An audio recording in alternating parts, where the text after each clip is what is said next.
Continuando con el tema de cirugía general, la parte de abdomen agudo, nos vamos a ir a la tercera parte, que son las preguntas sobre este tema.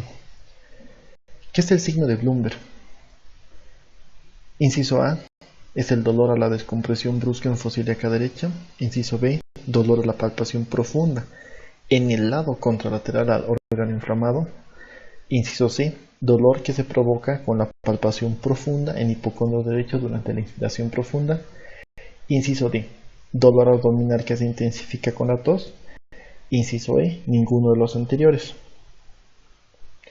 Como vemos en el recuadro, vemos que la maniobra de Bloomberg o signo de rebote como concepto tiene un aumento de dolor tras la descompresión brusca con la palpación profunda y nos va a dar como sospecha diagnóstica de irritación peritoneal, por lo cual es el inciso A como respuesta a la pregunta. La segunda pregunta, señale lo incorrecto con relación a la definición de abdomen agudo. Tenemos que inciso A es un síndrome clínico caracterizado por dolor abdominal. Inciso B, que puede acompañarse con compromiso del estado general. Inciso C, requiere resolución inmediata mediante tratamiento médico quirúrgico. Inciso D, el tiempo de evolución depende de la patología desencadenante. Todos son correctos.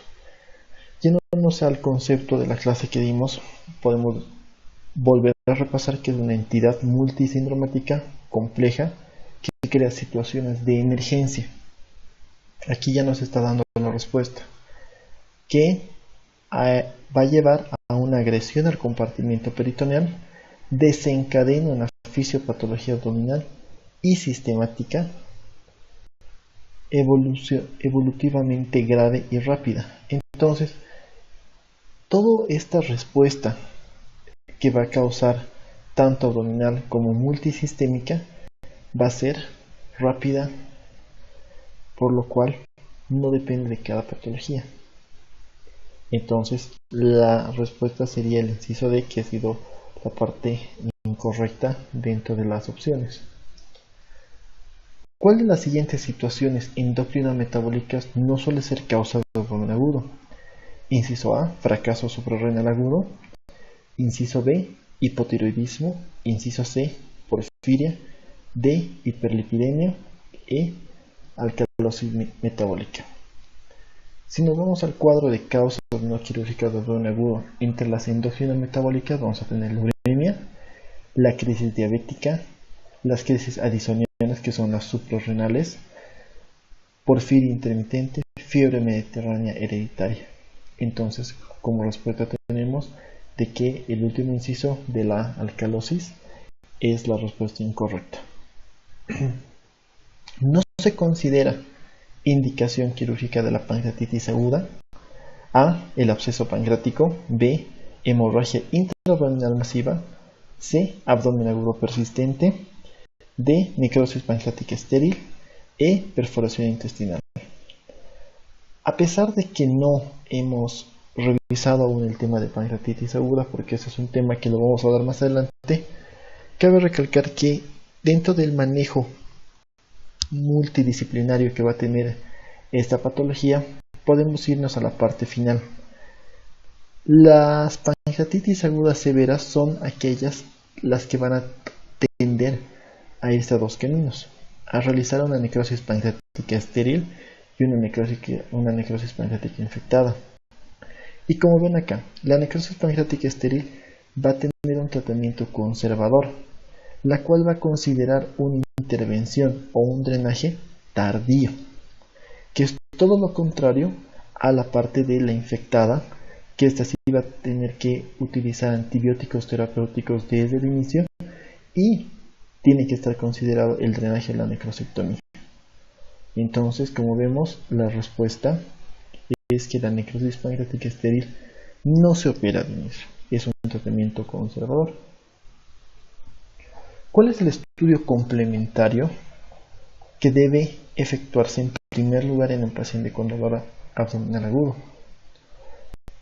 Depende de la localización. Nos dice el inciso A, el inciso B, enema opaco. C, fibroendoscopía digestiva.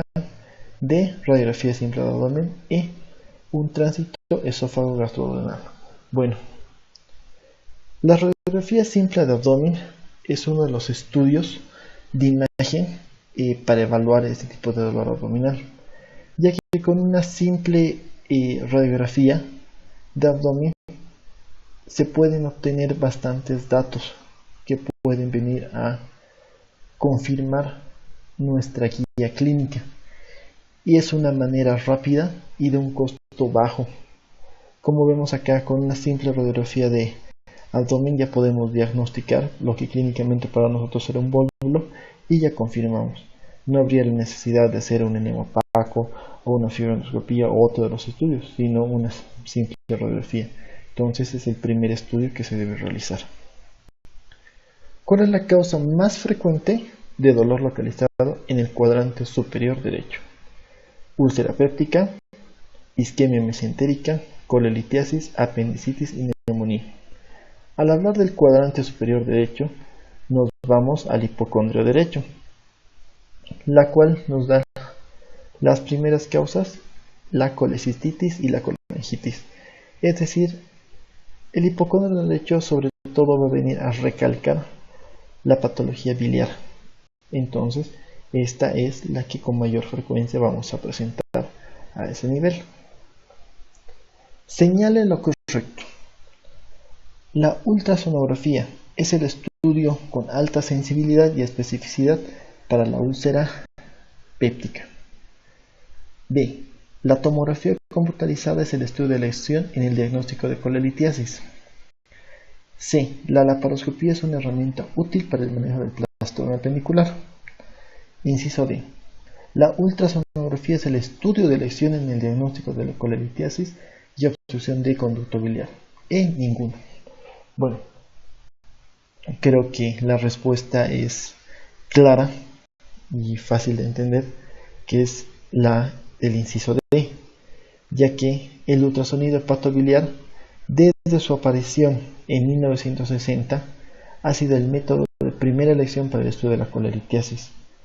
Hasta el momento no hay mejor estudio que este, incluso teniendo a un buen imagenólogo nos puede dar un 95% de especificidad, y como dice, las ventajas que ofrecen, que no requiere de preparación de medios de contraste orales o intravenosos, se puede realizar en la cama del paciente, no emite radiación, es barato en comparación a otros estudios y por lo regular está disponible en la mayoría de los hospitales, es confiable para el diagnóstico de colelitiasis y colecistitis. Entonces, con esto podemos identificar de manera rápida y clara la parte de patología de la vía biliar. ¿Cuál es la posición clásica de un paciente con peritonitis? A. Posición en plegaria maometano. B. Es un paciente inquieto, agitado, se retuerce de dolor. C. Inmóvil con rodillas flexionadas. Esta es la posición fetal. D. Una posición erguida. E. Hiperextensión del tronco.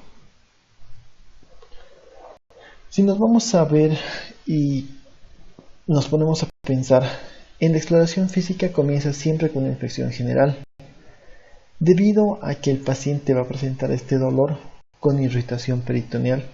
Se acentúa con cualquier actividad que se movilice. Ustedes al hacer la palpación les duele al paciente. El paciente es un paciente que están muy quietos en la camilla y que a menudo mantienen flexionadas las rodillas, y eso va a ser para disminuir la tensión sobre la pared abdominal anterior. Entonces es por eso que son las respuestas que son los pacientes que están quietos o inmóviles y con las rodillas flexionadas, todo para que no se ejerza ningún tipo de presión sobre ese abdomen que está con irritación peritoneal. ¿Cuál es la secuencia correcta del examen físico abdominal? Esto hicimos bastante hincapié durante la clase, entonces directamente ya podemos ver que es el inciso C: inspección, auscultación, percusión y palpación. Como pusimos en la clase, primero uno mira el abdomen, cicatrices previas, algunos signos como el signo de Cullen, podemos ver distensión abdominal, Posteriormente la auscultación. ¿Por qué se cambia el orden en la semiología del abdomen? Porque si nosotros tenemos un abdomen con peritonitis y hacemos primero la palpación o la percusión, debido a la ley de Stock que nos habla que todo músculo liso se paraliza sobre un peritoneo inflamado, si nosotros realizamos estas maniobras primero, en la auscultación vamos a tener hilo directamente. Entonces, por eso se realiza primero la inspección, posteriormente se ausculta al paciente para ver si hay ruido o si no, después se percute y la palpación al final. Son signos de irritación peritoneal, excepto A. Abdomen en tabla, B. Signo de Blumberg, C. Masa palpable, D. Signo de rebote, E. Hipersensibilidad a la percusión. Creo que no hace falta que se explique esto, igual se lo he repasado. El signo de Blumberg es igual al signo de rebote. Ambos nos dan el abdomen en tabla y que hay una hipersensibilidad. Nunca hemos hablado de una masa palpable, una masa tumoral o algo así. Pero como vamos a repasar, entonces a la palpación vamos a tener sobre todo rigidez muscular en el recto anterior del abdomen por la inflamación del peritoneo. Aquí nunca se ha hablado de una masa que se pueda palpar. En la valoración en el servicio de urgencias hospitalario de un paciente con dolor abdominal agudo, ¿cuál de las siguientes afirmaciones es incorrecta? A. El inicio, la localización y severidad de dolor son útiles para el diagnóstico diferencial. Está correcta. B. La palpación es el aspecto más importante de la exploración física. Es correcto. El recuento de leucocitos para ser normal en procesos inflamatorios abdominales, como la apendicitis. Cuando es una apendicitis inicial puede ser normal, así que es correcta. La ecografía es una prueba de imagen útil y cada vez más utilizada en la valoración del dolor abdominal. Acabamos de ver en la parte de la litiasis vesicular. E.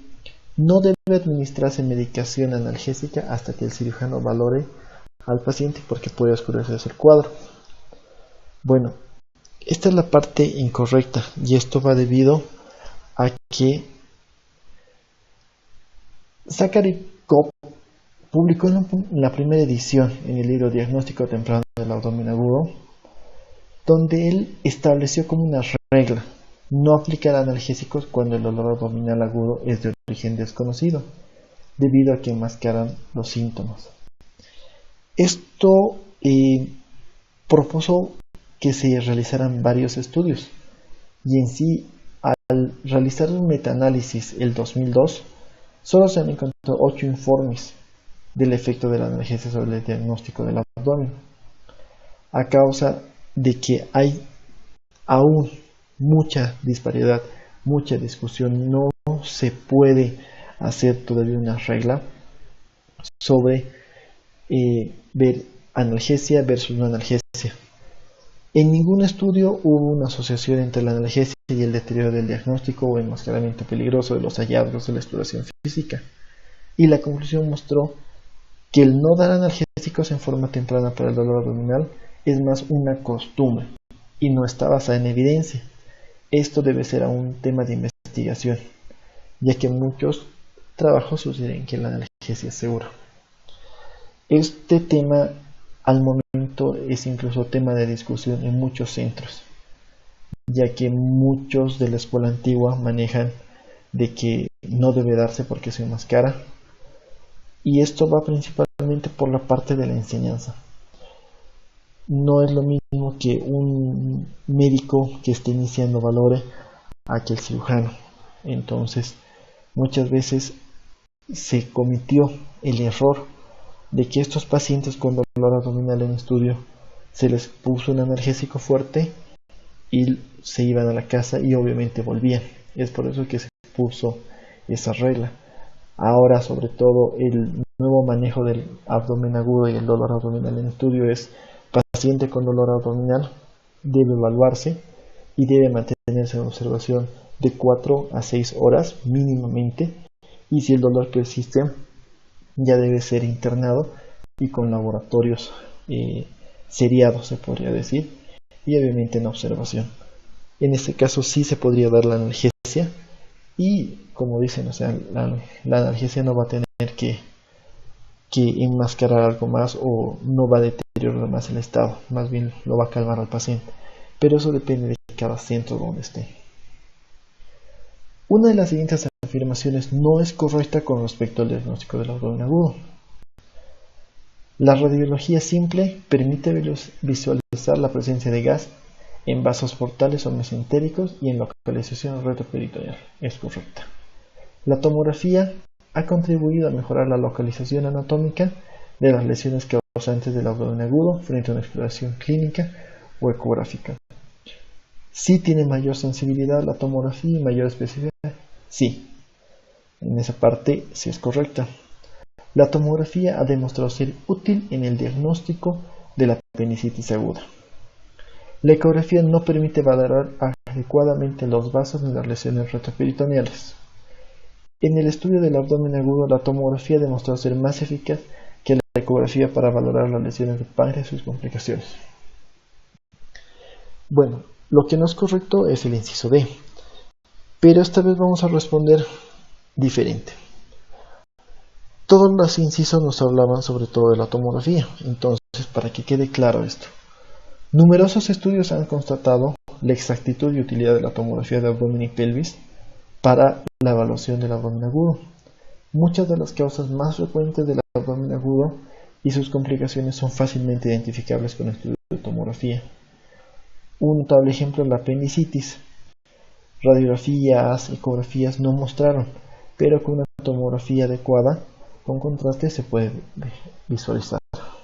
Esta es una tomografía en la cual, como vemos, hay dilatación de asas intestinales y hay niveles donde ustedes pueden ver acá entrecortados. Esto es aire y esto es el contenido, y esto nos habla de una obstrucción intestinal.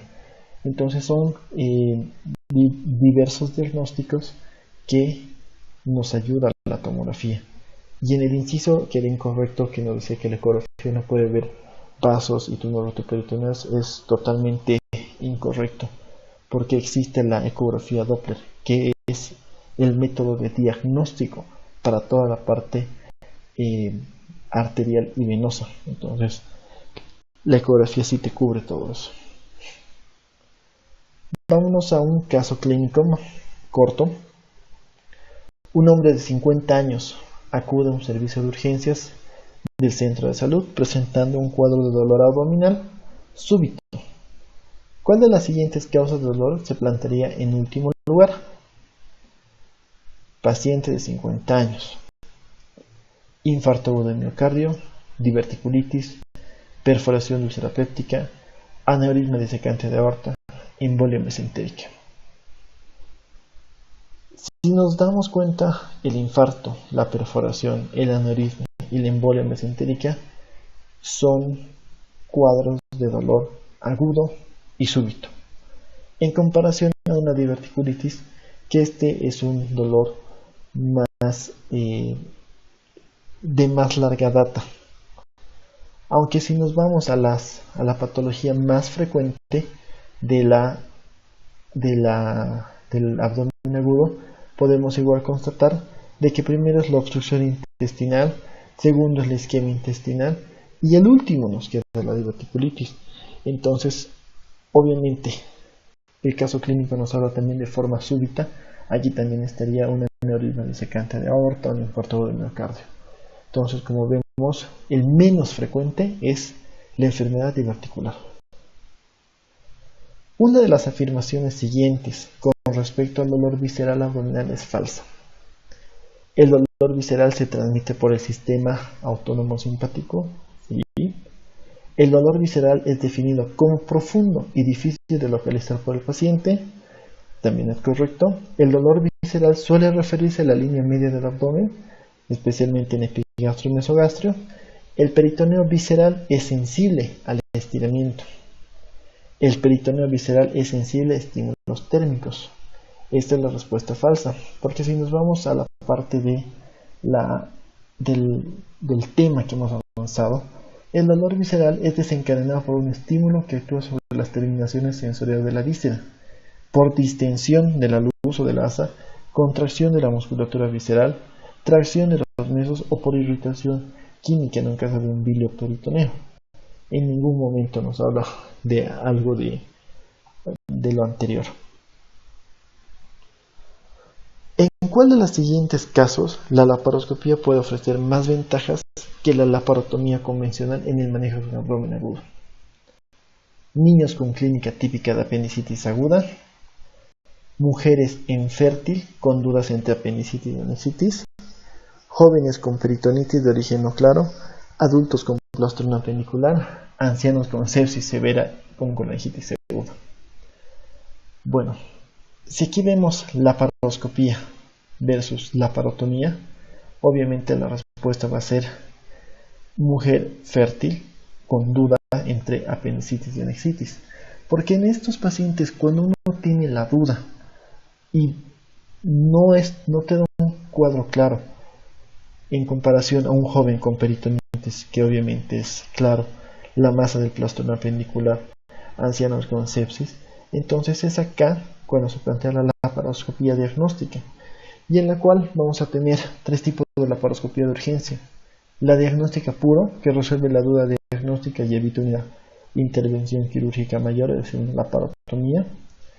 La cirugía asistida por laparoscopía, conversión a laparotomía una vez efectuado el diagnóstico, eligiendo la localización que considere, y una cirugía laparoscópica pura, que se hace el diagnóstico y el tratamiento por laparoscopía.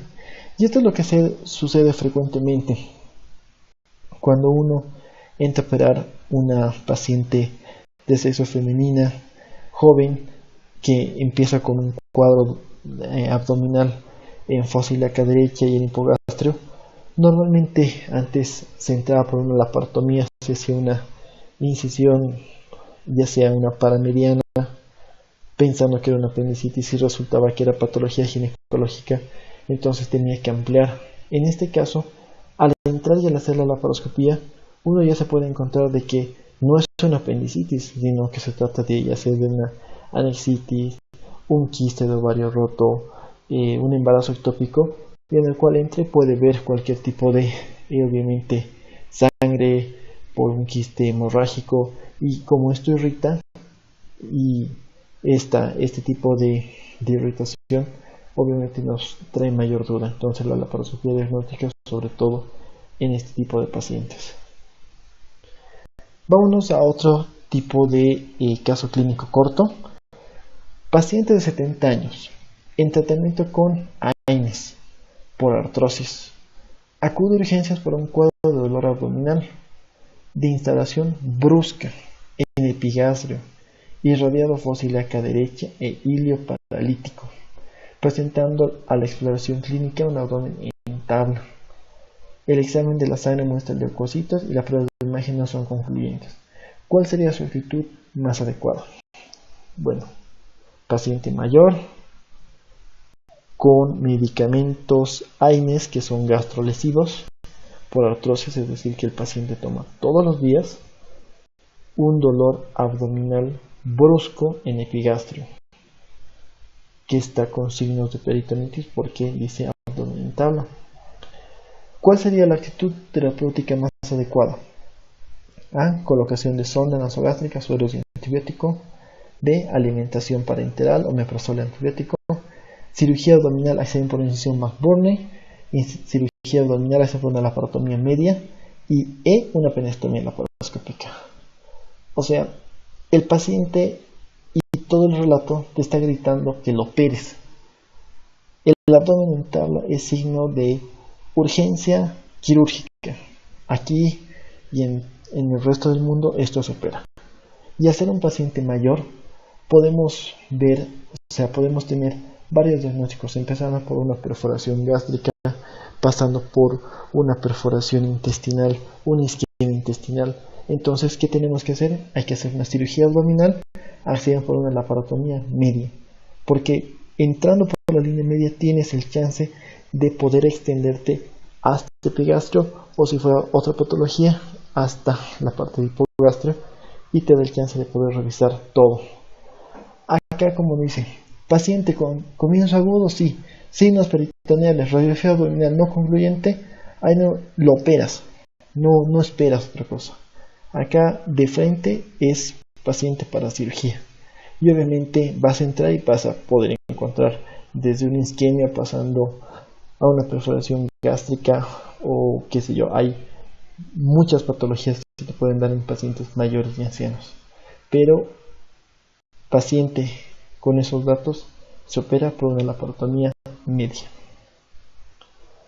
¿Cuál de las siguientes afirmaciones respecto a la valoración del dolor abdominal agudo en ancianos es cierta? Inciso A. Comparado con los jóvenes, en los pacientes ancianos son menos frecuentes problemas como la apendicitis o colecistitis. No, es falso. Para una misma causa de abdomen agudo, los ancianos tienen el mismo pronóstico de los jóvenes. No es lo mismo una peritonitis en una anciana que un joven, ¿verdad? Entonces, no es cierto. Comparando con los jóvenes, los ancianos tienen menos dolor y sensibilidad a la palpación que tengan fiebre de leucocitos. La parte del laboratorio es prácticamente igual. Inciso D. En los ancianos, la forma típica de presentación de la enfermedad y el retraso en el diagnóstico conducen a una mayor mortalidad de los pacientes. Sí, esa es la verdadera. Inciso E. Ante un dolor abdominal agudo, generalmente los ancianos piden asistencia médica antes que los jóvenes. Este tipo de pacientes, abdomen agudo del anciano, hay que tomar en cuenta esto. Hay una inversión de la pirámide poblacional. El crecimiento del número de personas de tercera edad orientan a tratar en particular el tema del dolor abdominal. En el anciano es cada vez más frecuente y en las últimas décadas ha experimentado bastantes enfermedades infecciosas con un incremento en la mortalidad, padecimientos crónicos degenerativos y la misma fisiopatología del paciente por el envejecimiento. Hay cambios que acompañan como la pérdida de la sensibilidad del oído, la comunicación sea más difícil, un interrogatorio más tórpido. Asimismo, hay una percepción alterada del dolor. El uso de varios medicamentos nos pueden alterar el mismo laboratorio o los mismos signos vitales y obviamente hay cambios esperados en los signos vitales. Hay una pobre respuesta a la temperatura corporal y es muy distinto tratarlos a los pacientes ancianos porque, como dicen, la sensibilidad está ya alterada. Entonces no vas a tener muchas veces, los abdómenes son blandos y por dentro ellos pueden tener un cuadro peritoneal. Entonces hay que tener muy en cuenta este tipo de grupo poblacional. En una radiografía de abdomen en supino se ve ligamento falciforme. ¿Cuál es el diagnóstico más probable? Ascitis, perforación intestinal, peritonitis, oclusión intestinal y leporalítico. ¿Cuál es el diagnóstico más probable? Es la perforación. ¿Por qué? Porque esto va a liberar el aire y nos va a dar un neumoperitoneo. Y como ven acá en la flequita, puede ser un neumoperitoneo pequeño hasta un neumoperitoneo que se encuentra tanto en el espacio subdiafragmático izquierdo y derecho, y muchas veces se pinta el ligamento falciforme. ¿Cuál de los siguientes no pertenece a la clasificación del abdomen agudo quirúrgico? Inciso A, inflamatorio y obstructivo. Inciso B, perforativo vascular. Inciso C, traumático. D, no específico e isquémico. Como vimos en la clasificación de Christman en la parte teórica, vemos que el isquémico no entra porque tenemos hemorrágico, perforativo, vascular, obstructivo e inflamatorio. En abdomen agudo lo más importante es contar con tecnología de vanguardia. No. La cirugía inmediata, exacto. Adecuada historia clínica y exploración física. Uso de antibióticos de tercera generación. Analgésicos potentes. Como ven acá, esta es la forma de un algoritmo. El paciente acude al hospital por un abdomen agudo. Si el paciente está inestable, se lo reanima y pasa directamente a quirófano. Si el paciente está estable, se realizan las pruebas de gabinete, se llega a un diagnóstico y si no hay mejoría o se confirma el diagnóstico, se opera. Entonces, o sea, en la parte de cirugía es muy claro esto. Si el paciente tiene datos quirúrgicos para entrar a cirugía, se efectivizan los laboratorios y se opera. Y en caso de que sea una urgencia del paciente, entra directamente a quirófano. Entonces, la cirugía inmediata es la respuesta. Los datos clínicos más frecuentes en abdomen agudo son leucocitosis, fiebre, plaquetopenia, confusión, hipoxemia, ictericia, leucocitosis, hipotensión, ictericia y fiebre, fiebre, taquicardia, hipotensión, hipoxemia, ictericia, hipoxemia y fiebre. Bueno, los datos clínicos más frecuentes son el inciso D. Y esto nos da a qué? Hallazgos asociados a un trastorno quirúrgico en caso de dolor abdominal. Y en lo que podemos ver acá es, a pesar de que digan descompresión gástrica y todo esto, sepsis sistémica y signos de hipoperfusión. Y esto nos lleva a los criterios de sepsis: infección documentada, síndrome de respuesta inflamatoria sistémica. Esto es lo más importante. Fiebre mayor a 38 e hipotermia menor a 36. Frecuencia cardíaca mayor a 90. Frecuencia respiratoria mayor a 20. Leucocitosis mayor a 12.000 o leucopenia menor a 4.000 o formas inmaduras al 10%.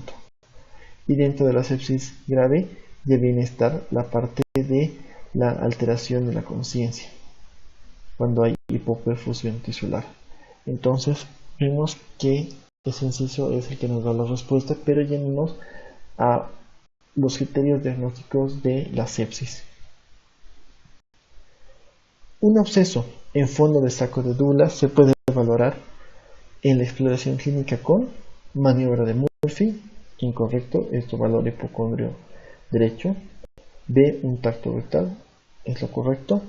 La maniobra de Bloomberg, no llegas a fondo de saco. Rowling, tampoco. Y el signo de rebote es muy parecido a la del Bloomberg.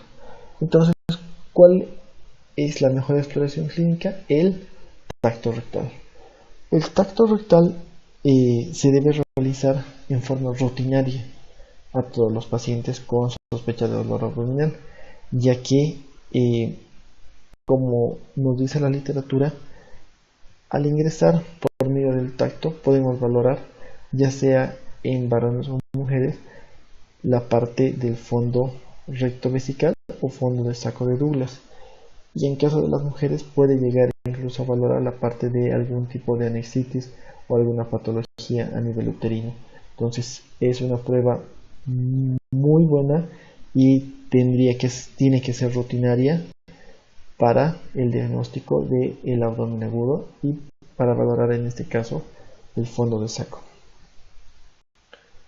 Ingresa a urgencias un paciente con dolor abdominal inestable.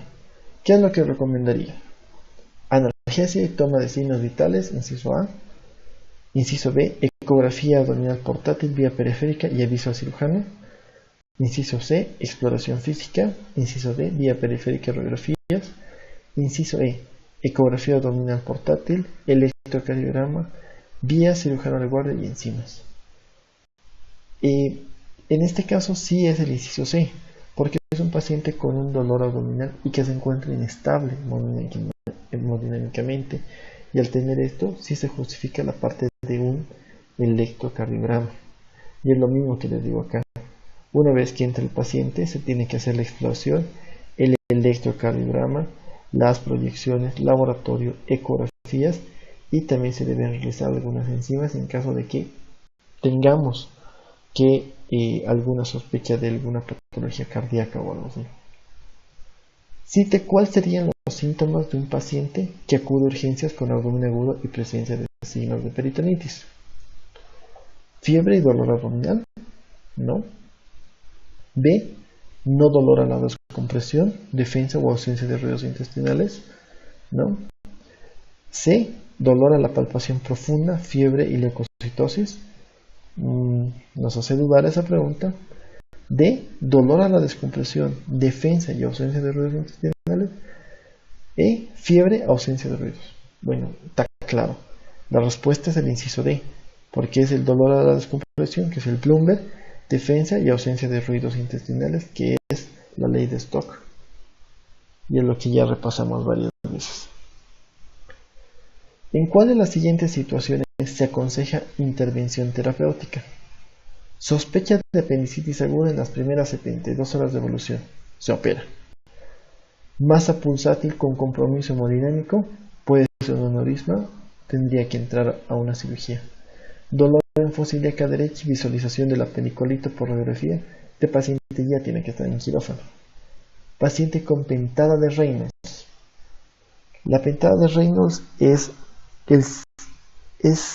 un síndrome caracterizado por presentarse en pacientes con una colangitis aguda. La colangitis aguda tiene sobre todo la tríada de Charcot, que viene a ser la presencia de ictericia, fiebre, dolor abdominal a nivel de hipocondrio derecho.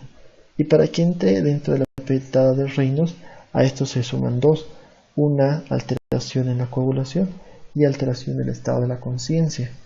Esos son datos indirectos de sepsis que vimos hace un momento. Entonces, este paciente, al igual que el anterior, ya tiene que estar en quirófano. Todas son correctas. Obviamente que la respuesta es el inciso E. Y como vemos acá, causas de abdomen agudo: infecciones, apendicitis, colecistitis, abscesos hepáticos, obstrucciones, isquemias. O sea, como ustedes pueden ver, hay bastantes indicaciones, y obviamente si nosotros sospechamos en esto, tendría que entrar. Bueno, eso sería todo de esta parte de abdomen agudo. Gracias.